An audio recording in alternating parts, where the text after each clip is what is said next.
बिस्मिल्लाहिर्रहमानिर्रहीम। Dear students, I am doctor Hammad Arshad और आप देख रहे हैं मेरा यूट्यूब एंड फेसबुक चैनल। हम बात कर रहे थे how to make an assignment. इसका फोर्थ लेक्चर है जिसमें हम आज इंपॉर्टेंट 2 पॉइंट्स पे डिस्कशन करेंगे। तो पूरी वीडियो देखें और अगर आपने पहले वाली वीडियोस नहीं देखी तो वो भी लाजमी पहले देख लें ताकि आपकी अंडरस्टैंडिंग कंक्रीट किस्म की हो जाए और कोई भी पॉइंट मिस ना हो। एज यू नो, हमने बहुत सारे स्टेप्स कर लिए हैं जिसमें अब हमारी समरी और रेफरेंसेस की बारी है। And today I am going to discuss these two aspects of the assignment.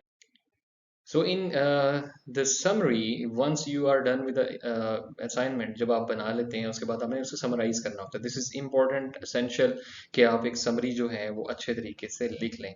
तो उसके लिए summarise your work in 1 to 2 pages. Summary जो है वो थोड़ी बड़ी होती है, एब्स्ट्रैक्ट थोड़ा कम होता है, कंक्लूजन भी थोड़ा छोटा होता है, but summary can be from 1 to 2 pages.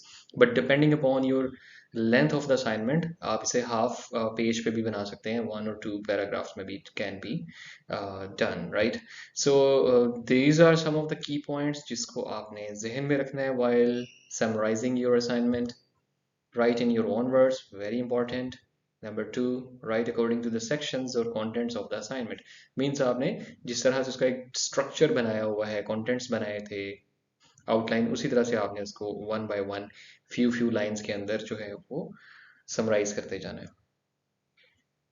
Similarly, you need to avoid any personal opinions or comments. Means कि आप खुद से कोई opinion नहीं देंगे. Based on the data you are presenting in the assignment, you should go for it और फिर आप उसी को summarize करते हो. खुद से कोई अपनी ऐसा आपने opinion नहीं दे देनी या comment नहीं करना.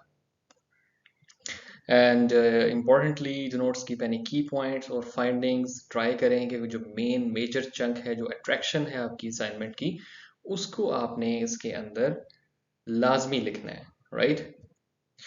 And starting from introduction and end with the future aspects or maybe some other conclusion. For example, आप किसी भी चीज़ को जब summarize करते हैं तो पहले आप उसका बताएं introductory portion, फिर आहिस्ता आहिस्ता उसकी classification या कोई और detail है जो आपने उसके अंदर बताई है. Then you go towards the final conclusion sort of sentences जिसमें आप future aspect की बात कर सकते हैं. For example, the XYZ product can be used in biomedical applications or may have the potential in different XYZ technology, right? So this is the fifth point to consider. And the sixth one, or maybe the last one, is do not copy and paste text from the main body of assignment. It has been observed कि बहुत सारे students जो है वो simple क्या करते हैं, अपना assignment के अंदर से different chunks लिए उन्होंने और उसी को उठा के उसको summarize के लिए जो है ना उसमें पेस्ट कर दिया. ऐसा आपने नहीं करना, ये अच्छा इंप्रेशन नहीं होता. और प्रॉपर समरी आपने खुद अपने वर्ड्स में लिखनी है, उसको अच्छा सा स्ट्रक्चर देते हुए जिस तरह से ये सारे पॉइंट्स को बताया है. आई होप आपको यहाँ तक समझ आ गई होगी. And I feel like these are enough things to consider to write a summary, जो कि एक इम्पोर्टेंस का खास एक एस्पेक्ट है असाइनमेंट के अंदर. Is another important point that is references. Means कि जो आपने काम किया है उसको आपने किसी ना किसी वैलिड रेफरेंस के साथ कोट करना है, साइट करना है. So it is very important. And then there may be some suggestions from your teacher कि आप एपीए स्टाइल में या नंबर्ड में या किसी और स्टाइल में, वैंकूवर है या कोई और है, उसमें आपने इसको जो है फॉर्मेट करना है रेफरेंसेस को विद इन द टेक्स्ट. और एंड पे जो आपने बिब्लियोग्राफी वगैरह जो आपके रेफरेंसेस हैं सारे, वो भी आपने इस स्टाइल के अकॉर्डिंगली करने हैं. उस पर अलग से एक वीडियो बनाई जा सकती है.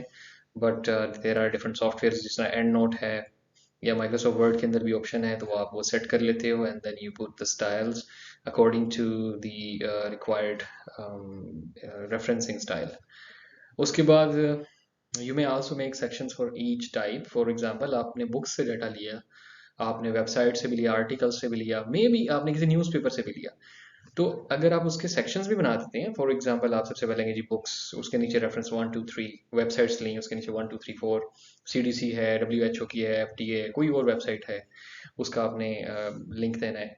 And then articles. और आर्टिकल्स एक टिपिकल, आपको पता है, एक वे ऑफ साइटिंग है और साइंटिफिक राइटिंग में बहुत इंपॉर्टेंट है कि आर्टिकल्स अगर आपके होते हैं जो पीयर रिव्यूड जर्नल्स के, तो वो ज़्यादा ऑथेंटिकेटेड सोर्स होता है किसी भी बात को कोट करने के लिए. And of course it should be pasted, it should be on a separate page. और इसके लिए आपको चाहिए कि at the end जो है वो references का पेज डाल दें. प्रॉपरली फॉर्मेटेड एंड नंबर्ड, इसको अच्छे तरीके से आपने नंबरिंग करनी है, फॉर्मेटिंग करनी है, इसको इजी नहीं लेना। एट दी एंड ये ना हो कि आपका जो सारी असाइनमेंट है वो बड़ी अच्छी बनाई है और एट दी एंड रेफरेंसेस को जब नज़र मारी आपके एवेल्यूएटर ने, टीचर ने, तो पता लगा जी इसमें कोई टाइम्स न्यू रोमन है, कहीं पे कैलिब्री स्टाइल है और कोई अच्छे तरीके से फॉर्मेटिंग नहीं हुई हुई। These are some two examples कि किस तरह से आप आर्टिकल्स को जो है वो ऐड करते हैं, जिसमें ब्रीफली ऑथर्स के नेम्स होते हैं, ईयर होता है, फिर टाइटल ऑफ द आर्टिकल है, एंड देन रिसर्च जर्नल है जिसमें वो पब्लिश होता है, ये साथ में इसका volume, issue and page numbers हैं। Anyways this is an example of the references. I hope so कि ये वीडियो आपके लिए एक इम्पोर्टेंट जो है वो पॉइंट्स को डिस्कस करने के लिए सफिशेंट होगी। मिलते हैं नेक्स्ट वीडियो में, तब तक के लिए स्टे ट्यून्ड, ताकि आपकी जो लास्ट फाइनल लेक्चर है वो भी आपको देखने को मिल जाए। अपना ख्याल रखिए, अल्लाह हाफिज़।